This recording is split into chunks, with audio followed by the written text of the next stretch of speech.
Good morning.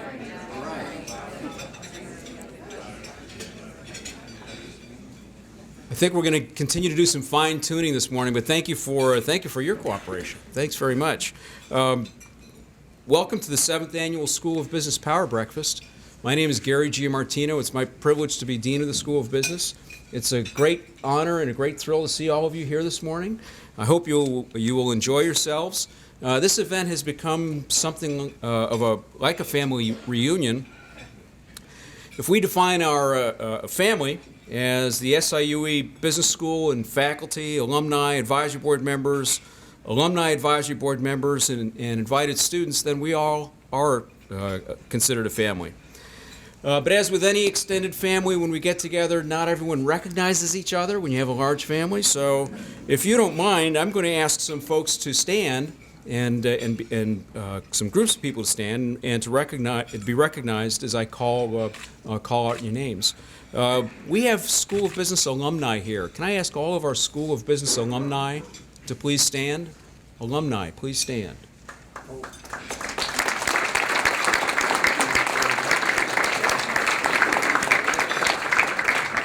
There's one particular alum who stood, Larry Heitz. Larry Heitz is a graduate, was actually our first graduate of the MBA program in 1969, first person to receive an MBA degree. Larry has been here all week with us as our executive in residence this week. Larry resides in Scottsdale, has taken away some time from his home and his businesses and family to be with us this week and to share time with students and faculty. Larry, we really appreciate your being here, and we're very excited about Larry also being inducted into the SIUE Alumni Hall of Fame tomorrow evening. So, Larry, congratulations.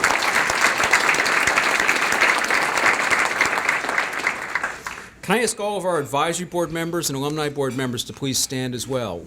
Advisory board and alumni board members. Thank you. We have some guests of the university here this morning that I'd like to introduce. We're very pleased to have Chancellor Vandegrift here this morning. Vaughn, thank you. Thank you for being here. Our interim provost and vice chancellor for academic affairs, Ann Boyle. Our vice chancellor for student affairs, Nobi Emanuel. And Vice Chancellor for University Relations, Patrick Hundley. Now I'd like to ask some additional special guests to please stand. Will all of our faculty in the School of Business please stand and be recognized? All of our faculty.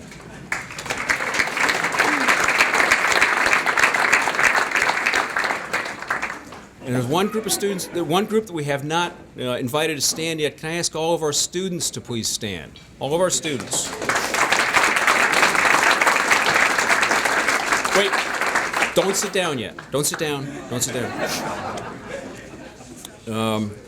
Just have a special word for the students. You all are here by invitation of your faculty. They identified you as someone who would benefit from attending this session because you've shown promise as a student and promise as a future business professional. We encourage you to learn from today's event, to take advantage of every opportunity to talk to everyone who's here today. Ask questions, look around, observe everything around you. When you are out in the business world, in situations like this socially, think back to this event and what you learned from this event, and hopefully you will be more comfortable and ready to accept the challenges of being in one of the challenges, an additional challenge of being out in the business world. So if you will take on that assignment of this morning, you can now sit down.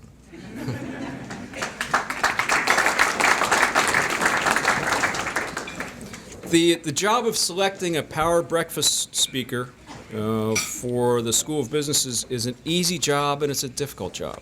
As I mentioned, this is our 7th power breakfast. It's an easy job because we have so many accomplished alumni. It's a difficult job because we can only select one person at a time. Our past speakers have included Dion Juanu, who was the former CEO of Nortel North America and now an entrepreneur and investor. Fernando Aguirre, the President and CEO of Chiquita Brands International. Steve McCann, the former CFO of Long's Drugs. Tim Keenan, the founder of High Performance Technologies in Washington, D.C. Karen Molnar, a retired audit partner, first female audit partner at KPMG. And last year's speaker, Jan Patrick Schmitz, the CEO of Montblanc North America. By the way, Tim Keenan, who was here 5 years ago, recently sold his company, HPTI, to Dynamics Research Company, a public company, and the sale was reported in the business media to be at approximately $134 million. We won't ask Mitch for any disclosures, or this morning's speaker for any financial disclosures, but just something to think about. This year's speaker is Mitch Meyers. Mitch holds an undergraduate degree in accounting and an MBA from SIUE. I've heard Mitch introduce herself in various ways in various venues. Mitch is a valued member of our advisory board, and we, at the beginning of each meeting, we all go around the room and introduce ourselves, say a little bit about what we're doing. I've heard Mitch introduce herself as retired, Mitch Meyers retired. I've heard her introduce herself as Mitch Meyers gardener. I've heard her introduce herself as Mitch Meyers ski bum. Right? There are others. I'll take a little bit more time to introduce Mitch to those who don't know her, to give you some indication as to why we invited her to be our Power Breakfast speaker this morning. Mitch Meyers is one of the brightest, most vivacious, and most fun people I know. She's also one of the most creative people I know. I'm not a creative person.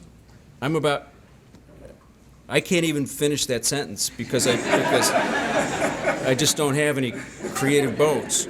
I think Mitch only has creative bones in her body. How does one come up with the idea that a dog could promote sales of beer?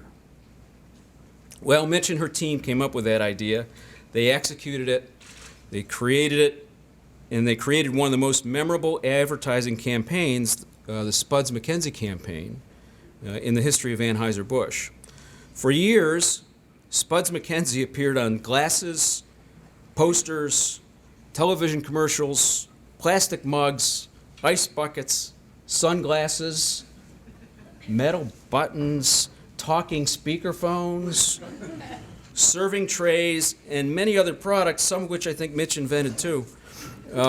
There were scores more creative ideas that led to her fabulous success in advertising. Mitch is an idea machine. Mitch is also a person of boundless energy. A compulsive entrepreneur, she always seems to be looking to start or invest in some venture, whether it's a company, an innovative idea, or a great direction for a program. But that creativity is only part of why we invited Mitch to be here this morning, and part of why she was inducted into the SIUE Alumni Hall of Fame last year. Mitch is here this morning because of the person that she is. As a member of our advisory board, Mitch listens to issues we encounter in the School of Business and always asks, how can I help? She has always accepted invitations to meet with students, whether the student is contemplating a change of major or a change of career, or just wants to talk with someone about a business idea. I always know that Mitch's warmth and genuineness and concern for people will make that student think that he or she is the only other person in the room. Mitch knows what it means to pay it forward, and that's why she's our Power Breakfast speaker today. She's going to speak for about 20 minutes. She's cut it about in half. And then we'll have time for some questions and discussion. Ladies and gentlemen, please help me welcome Mitch Meyers.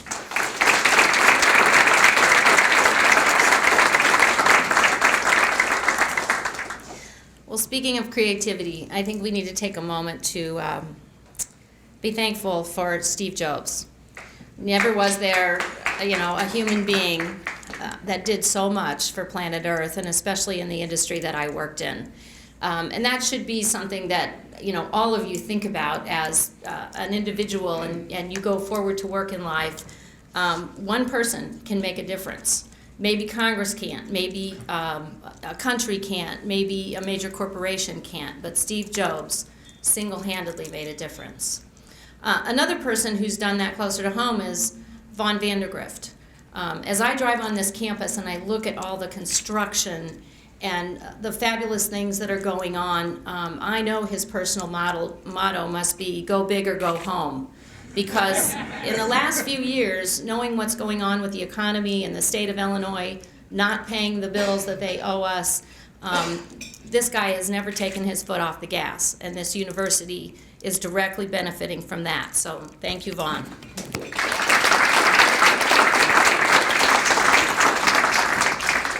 Thanks, Gary. You know, all of you guys don't even know how prepared you're going to be when you graduate and go out into the work world. Maybe like many of you, I grew up in a small town. I'm from Carlisle, Illinois, which is about an hour away. I grew up on a farm with my parents and my grandparents, and my grandfather took full advantage of 3 strong kids to help him on that farm. I had an older brother and a younger brother, and that really prepared me for being successful in a male-dominated business world when I got my degree. And my grandfather prepared us by developing a good work ethic. I attended SIU in the mid-'70s, and at the ripe old age of 18, most of us don't know what we really want to do when we grow up and know what degree to choose that's gonna support us the rest of our life. I had played the piano pretty competitively since I was very young.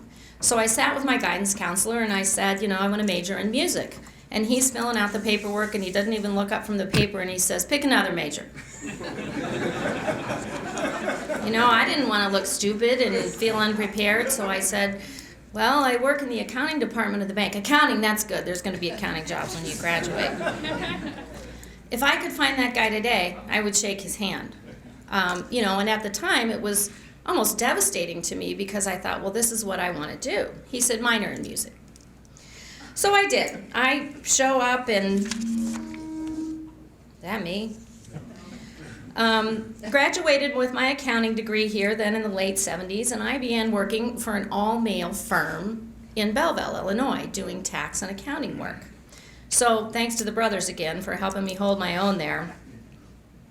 And I learned a lot. I learned mostly that I didn't aspire to be a partner at a CPA firm. Sorry, Walt. And there was a twinge of disappointment thinking, what the hell am I going to do with an accounting degree? You know, I spent all this time going to school, I have this degree, I don't like it so much. Now what do I do? So I came back here and I started to get my MBA. My brother worked at Emerson Electric at the time, and he called me and he goes, hey, we have a program here that you get $500 if you recommend somebody for a job and they get hired. And I need a microwave, so why don't you come over? Well, how about that? You get paid to get people hired.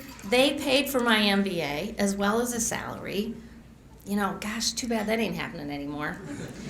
But more than just help with my tuition, this really turned out to be an interesting job. All of my team members were engineers, mostly male, retired military people. I learned so much about things and had exposure to stuff that, you know, I'll never need to know again in my life, but it was fascinating. Emerson Electric was based in North County in Florissant. We were taking M113 personnel carriers and putting high-tech missile launchers and laser equipment on the top. And I was the financial analyst on the project. But more importantly, I learned how to drive a tank, and I got to test drive the tanks on the weekend. So I was starting to understand that, you know, this lifelong learning thing is what is motivating me. I was having a great time, learning incredibly fascinating things that were sometimes seemingly useless. So I actually received a few more promotions at Emerson. I was doing pretty well, but to go further in that company, I would have needed an engineering degree, and I just finished my MBA, was done with school. So I searched around, and in St. Louis, the 7-Up company was headquartered in Clayton at the time. I thought that would be a little more mainstream, and because my resume said that I was an accounting and finance major, I got a job in the accounting department. But I started to notice that the people in the marketing department were having a little more fun. The women there actually had management positions. They didn't wear sensible shoes, bright, shiny lipstick.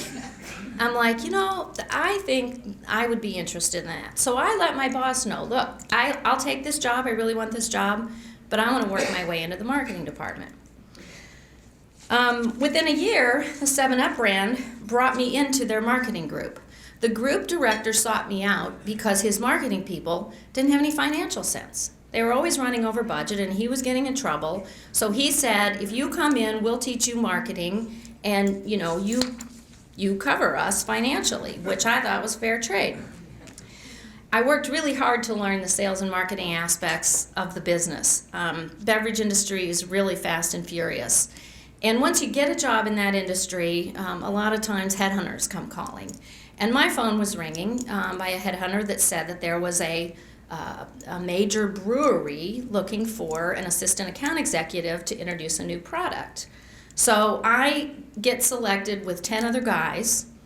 I swear that name Mitch, they thought that they were going to be getting a man. And then I'd show up with my new bright shiny lipstick I learned about in marketing.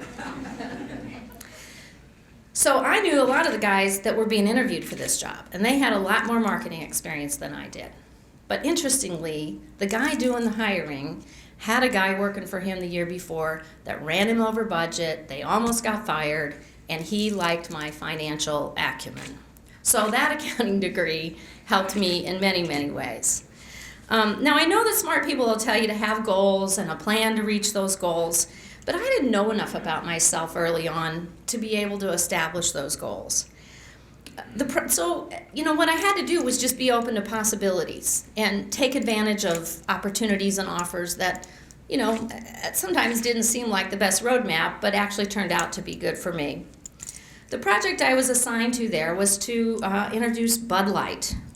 Now, I enjoyed drinking 7-Up for a living, but drinking beer just sounded a little bit more fun. Once again, I was thrown into an all-male locker room at Anheuser-Busch, but a good work ethic and some creativity and, always being flexible permitted me to have a really good run at Anheuser-Busch. I get credited with the Spuds McKenzie campaign, but, here's what I will tell you. Sometimes when you see a big idea, it doesn't present itself as a big idea. It's a really small idea, and it needs to be pulled out of the trash and worked a little bit. And I didn't know that either, but at the time, when I was low man on the totem pole in marketing, Bud Light was a very high-profile brand at Anheuser-Busch. We introduced with $100 million 25 years ago, and that's a lot of cash. So big advertising, big introductory things, lots of promotion and web stuff, you name it, we had it all. And one of the things we were trying to do was to get college kids, 21 and older, to try our beer because we were late to the game. Miller Lite was there, Coors Light, all the other light beers were established, but Anheuser-Busch didn't really have a contender. And when they put Budweiser's name on something, it's a big deal. So lots of stress, lots of pressure. We are in a meeting one day looking for some college marketing stuff, and our ad agency comes in with some college print work. And they had this party animal, party vegetable, party mineral thing laid out, and one of them was just like a dog, like a party animal. Well, I'm the youngest in the room, and I'm laughing, and I think it's a pretty good idea. And I look over at the VP of Marketing, who's like me now, looking down his glasses, saying, we will not do dogs. Anheuser-Busch does Clydesdales. We will never do dogs. So the guy is banished. He's not only banished from the room, he's banished from the beer team. They put him on the Morton Salt account. True story. So 10 months later, I'm looking for some poster ideas. That's a very insignificant part of our marketing program. And I keep getting all these ideas of beautiful women, scantily clad, on tubes in the river, and it's like, I've seen so much of that, I'm sick of it. I can't stand out with just a prettier girl than Budweiser has. So I called the guy on the Morton Salt account, and I said, Jonathan, do you still have those layouts of that dog? He said, yeah. Well, what are we going to do with them? And I said, I'm doing a poster. I go, nobody pays attention to this. I'm going to do a poster. So he brings it into the account team, and we literally, in 48 hours, figured out we were going to select a dog, put it in this poster, put it in a Greek costume, dress it up and say original party animal. So we said, well, what kind of dog do we want to have? Well, we don't want something stereotyped. You can't have a sheepdog or a German shepherd because everybody, knows what those personas are. So we're looking through a dog book, and somebody said on the conference call, what was that dog General Patton had? Looked like a pig. So they're looking through the book, and it's like, English Bull Terrier. English Bull Terrier. Great, let's get one of those. Call the local kennel club in Chicago. I'm not kidding, 2 days this all happened. Call the local kennel. Do you have an English Bull Terrier? Yes. We want one with a dark patch over its eye. Oh, we have a female, Evie, Evil Eye Knievel. Perfect, what's the phone number? So I call this family that lives in Chicago. The father drives an oil truck. The mother is showing this dog, 2 little kids, no money. And I said, can you have Evie at Tucker Studio on Tuesday at 10 a.m. and what size sweatshirt does she wear? That's how quick it happened. So we do this shoot, and I fly up for it and know that this is hysterical.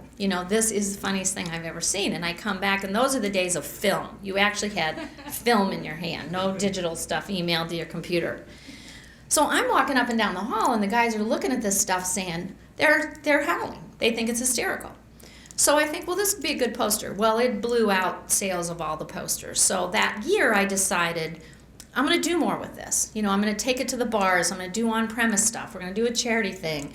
I had a guy, make one of the costumes that somebody could dress up in, and he had stuffed dogs made. And so as we're getting ready to present our annual plan to Mr. Bush and all of senior management, I've blown this whole thing out. And we're rehearsing the night before, and this is a very stressful event. I mean, you work for months on these plans. It's how you're going to spend your next $100 million. And so as I'm up there rehearsing at 10 o'clock at night, exhausted, I start showing all this stuff, and the vice president of my group looks up and he says, you're not going to present all that, are you? And I said, yeah. He goes, August could fire you on the spot. And my boss's boss said, no dogs. And I said, well, I was looking for a job when I found this one. I'm presenting it. I was exhausted. I wasn't about to cut it out and come up with something else, in the next 8 hours. Again, that's how, simple that decision was. So the next day, I get up there and the theater's full of people. Mr. Bush, Mr. Long, all the executives are sitting in the front row, and it's dark, and I get up, and they're talking. They're not paying attention. They're chit-chatting and passing mail back and forth. I start presenting this thing about Spuds, and then I have the guy come down dressed in the costume and hand him one of the stuffed animals. And you would have to know this man. I mean, he has the steeliest, scariest eyes you've ever seen. He sat back in his seat and started staring at me like, are you kidding me?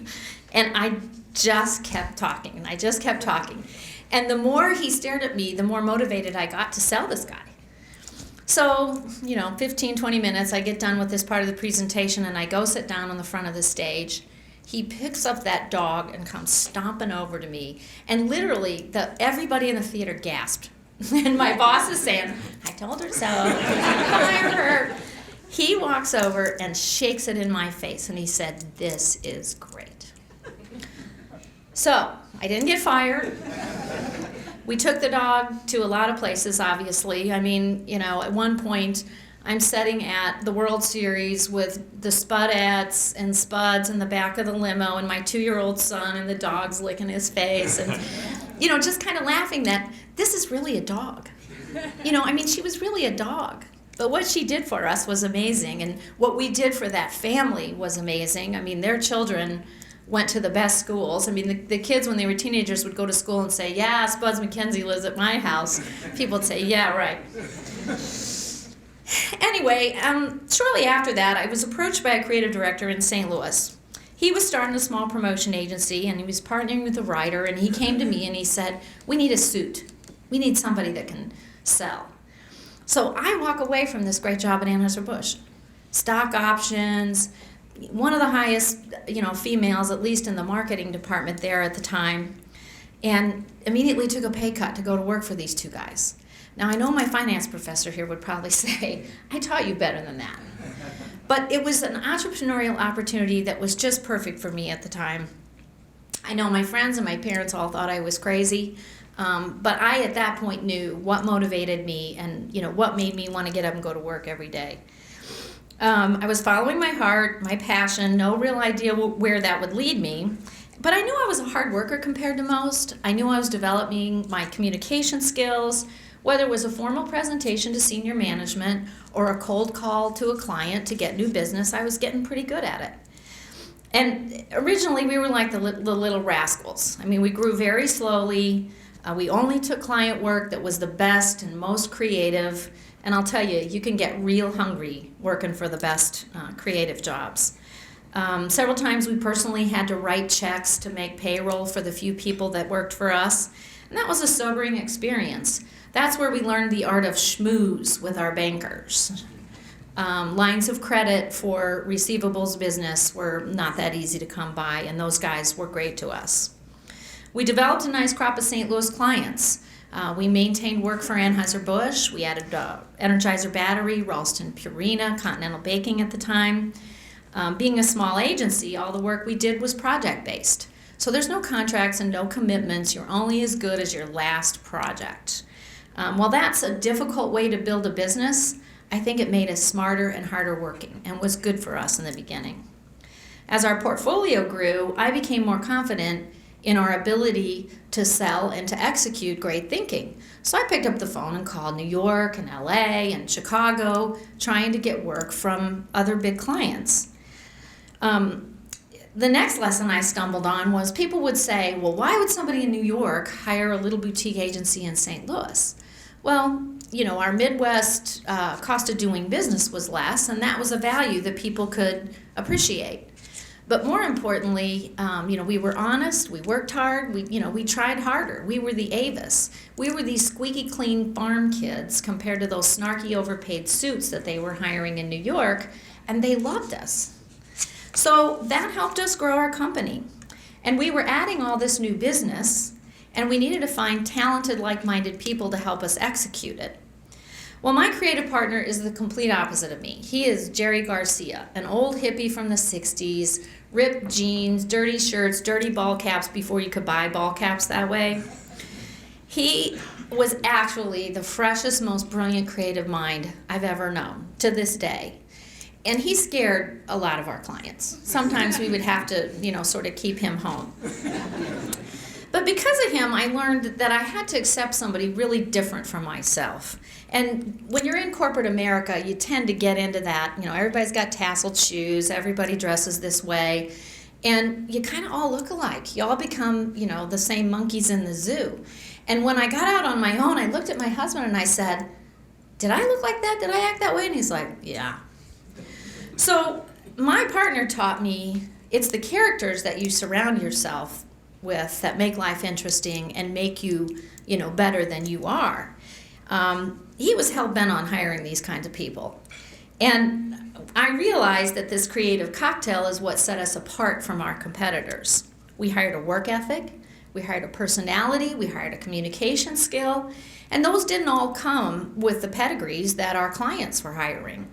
I had bankers and DJs and teachers and Oscar Mayer Wienermobile drivers that came to work for us. You name it. We had 350 of the most creative people I've ever met. And we grew our agency like a weed with these people. Every day we had fun. We sought out clients we wanted to work with. And we just had a great time creating work together. And people say, well, that sounds easy. That sounds fun. It was really hard work. Lots of growing pains.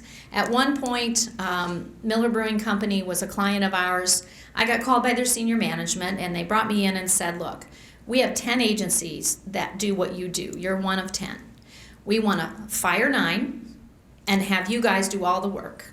And we need for you to engineer the plan, bring it back to us in a week, and tell us how you're going to get that done. Now, let me tell you, I got in that cab to go home, and I thought I was going to faint. It's like, we can't do this. I said, why don't you take your 3 big brand franchises and divide it? And they said, no, we don't want you to talk us out of it. The guy had come from Levi's, and that's how they did their business. And he said, if I have a problem on a piece of business, I want to call you and say, get rid of that creative team or give me a new writer. And I don't want to deal with all the fees and the management. I just want to deal with you. So I came home, and we had to figure out how to move our offices physically, hire 120 people, open 4 offices in regional cities for them, be up and running in 90 days, and keep the rest of our client base happy. That was stressful. We did it, and at the time, I had 2 small children. And so, because I was a partner and an owner in the business, I decided I'm bringing my kids to work because I want to see them. And I encouraged other people that worked for me to do the same. And the single ones who didn't have kids brought their dogs.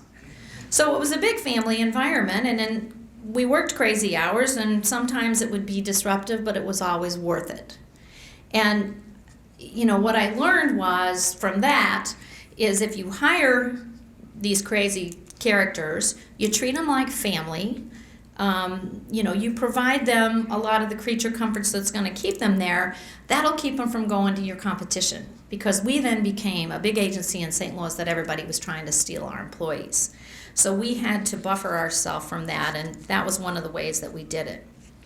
Now, trust me when I say none of this was done by reading a book or hiring some expensive consultants. And today, there's a lot of people around that you can read books and you can get consultants to tell you this. This was just management by the seat of our pants, walking around kind of stuff and figuring it out. And I didn't write the book, but I learned by personal experience that this stuff was hugely important to our success. And it's the soft, squishy things that you don't necessarily get taught, and big companies don't teach you, that can sometimes make you successful. So fast forward 15 years, having our fun little shop.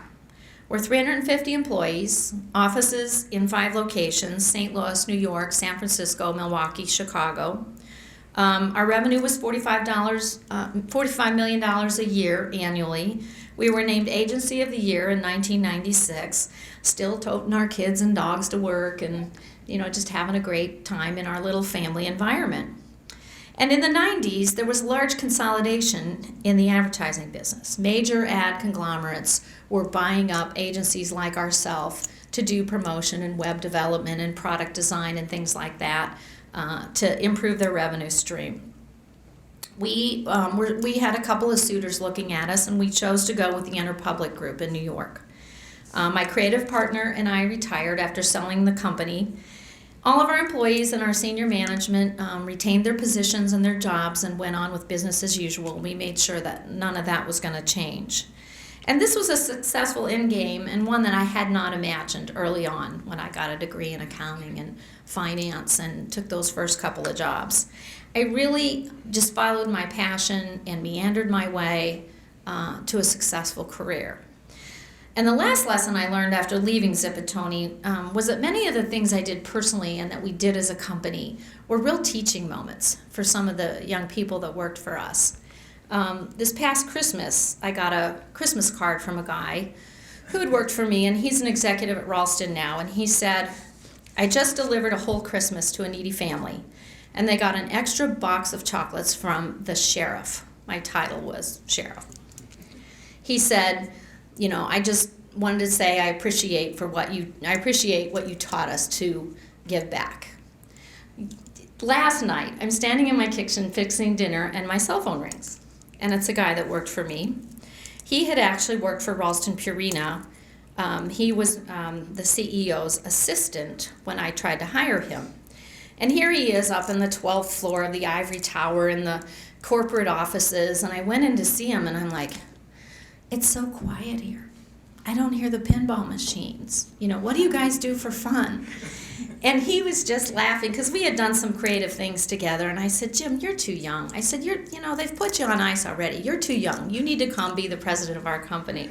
So anyway, I talk him into doing it. He comes, and he's the president, and he has since moved on and is running a couple of other agencies. Well, I read the other day he was made CEO of Post Cereals in New Jersey. So he calls me, and we're laughing about, the good old days at Zipatoni, and I said, "Don't forget, I got the Polaroid pictures of you." And he said, "I just want you to know that I'm writing a book, and it's titled How to Eat Your Broccoli and Like It." He said it's about 5 people who were brave enough to tell me the truth and give me critical advice when I needed it most. And he said, "You're in the book." And that made me remember the final review that I had given him. So I just thought that was interesting. Sometimes you think you're giving people bad news and, delivering something they don't want to hear that maybe is the most important nudge that they need. So That's something you should think about. I hope my kids will think about that later. After retirement, I was able to be home with my kids when they were teenagers, which I think is the most challenging time for them. It was definitely challenging for me. But now the one's graduated, and my youngest is a junior in college. I'm living another big life. I'm an organic farmer. In fact, I was in Boulder a couple of weeks ago, and I have a t-shirt, a green t-shirt with a tractor on it. And this young guy came up to me, and he said, "Are you a farmer?" And I go, "Yeah." And he goes, "Cool." It's like, used to be, if you're the president of a company, that's cool. But today, being a farmer is cool, even with young people. I've started organic gardens in several states. I have chickens that lay eggs and some pygmy goats and 2 mangy dogs that count on me every day. I'm very involved on advisory boards. I'm still on the board of U.S. Bank because I'll always be indebted to those guys sticking close to us when we needed them. I'm indebted to SIU for the education I got that took me to where I am today. I'm on the foundation board. I'm on the School of Business board with Gary. That has been just so exciting to stay involved with this place and watch the growth and the success. So what does this long tail mean to you? I didn't realize when I graduated from here how prepared I would be. So, what you need to know is when you graduate, you're ready to pick up the phone and call those guys in New York and LA and go to work there, or go to a foreign country if you wish. You're prepared with your education, probably even better than I was. Be flexible and be open to possibilities in your career. You may have to meander a little while. I know a lot of people say, I've talked to a lot of students who knew what I did with Anheuser-Busch and my own business, and they say, I want to do what you did. How'd you get there? Well, then when you tell them, it's like, wow, that's a winding tale. You may have to go to work for a bank. You may have to take a sales job cold calling someone. You'll learn something from all those jobs. Take them, look to see good bosses and bad bosses, and you'll learn more about yourself and what you want to do when you grow up by doing that. And I always followed the advice of that wise old sage, Dr. Seuss. And he said, be who you are and say what you feel, because those who mind don't matter, and those who matter don't mind. And as Gary said, as soon as you can, pay it forward. Thanks.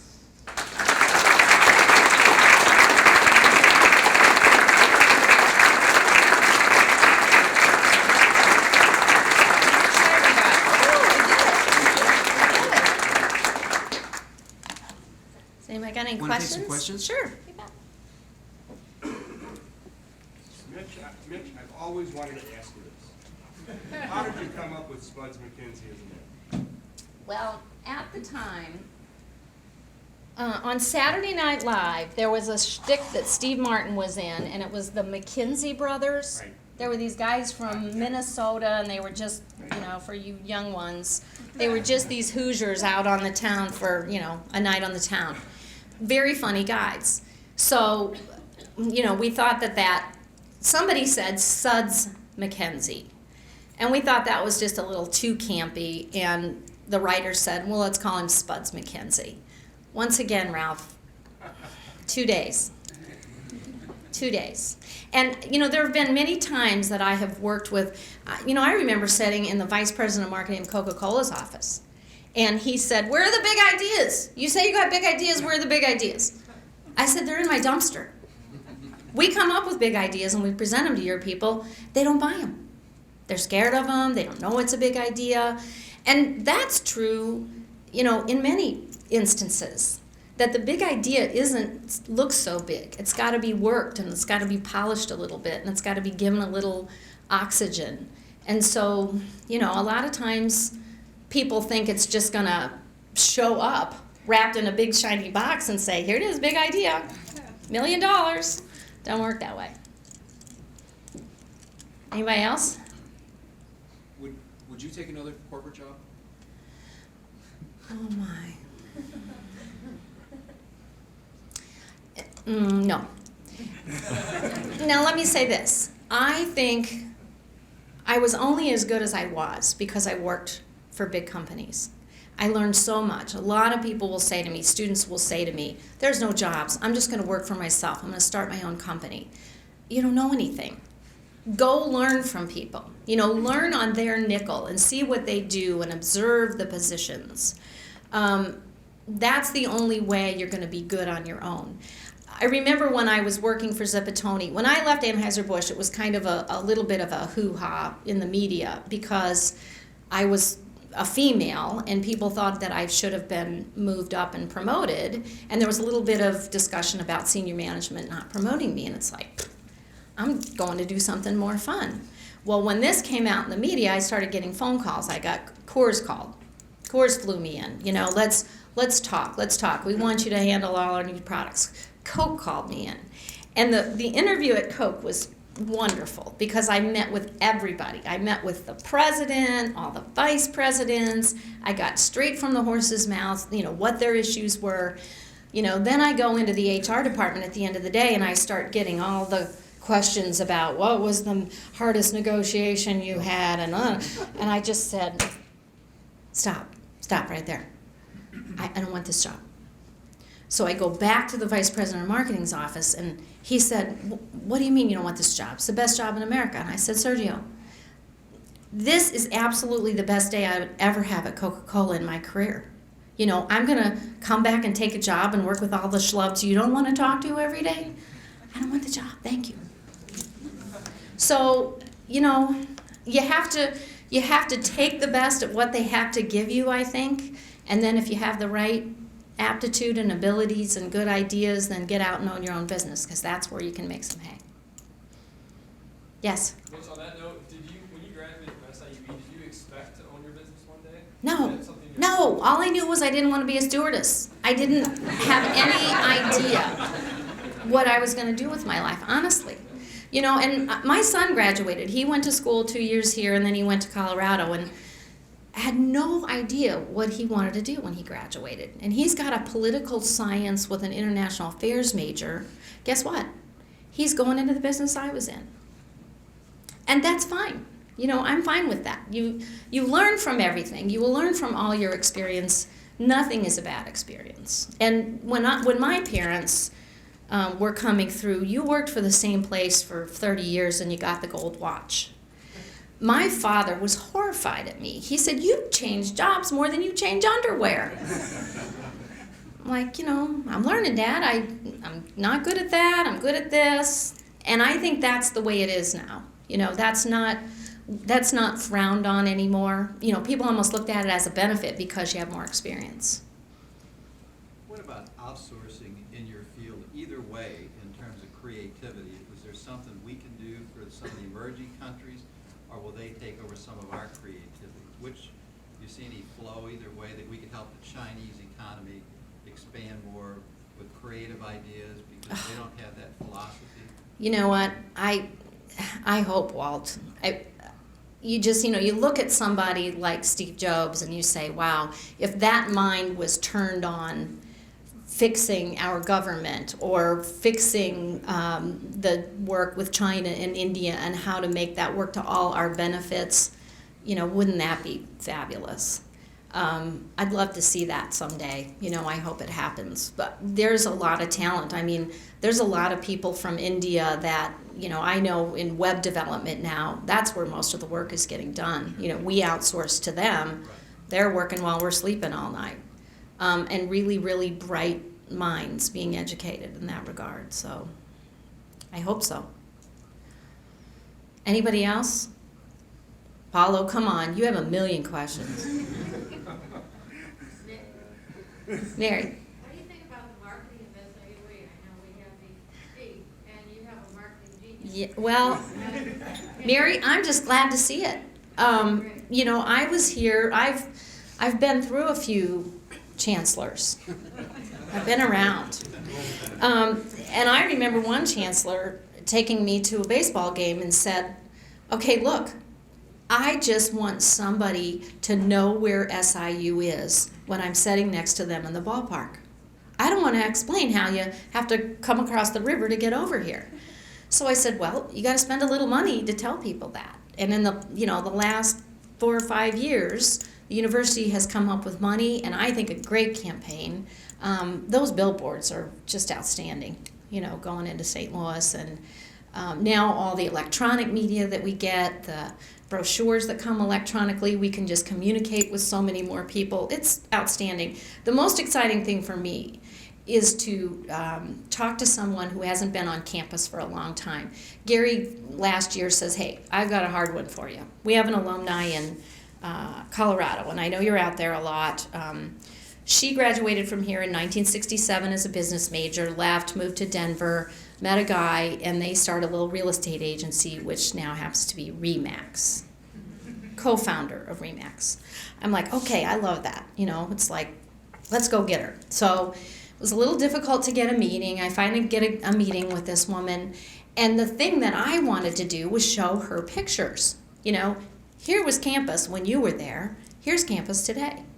She has not been back on this campus since 1967, and she'll be here Friday to accept the award for the Alumni of the Year. She's going to be blown away.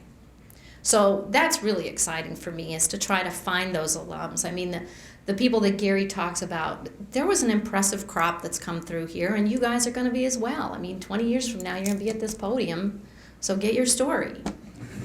Get it going. Anybody else? Thank you. I'm going to give folks some time to get started on their stories. So students, please take Mitch's advice and get started on your stories, because we are looking forward to who in this room is going to be the Power Breakfast speaker 20 years from now.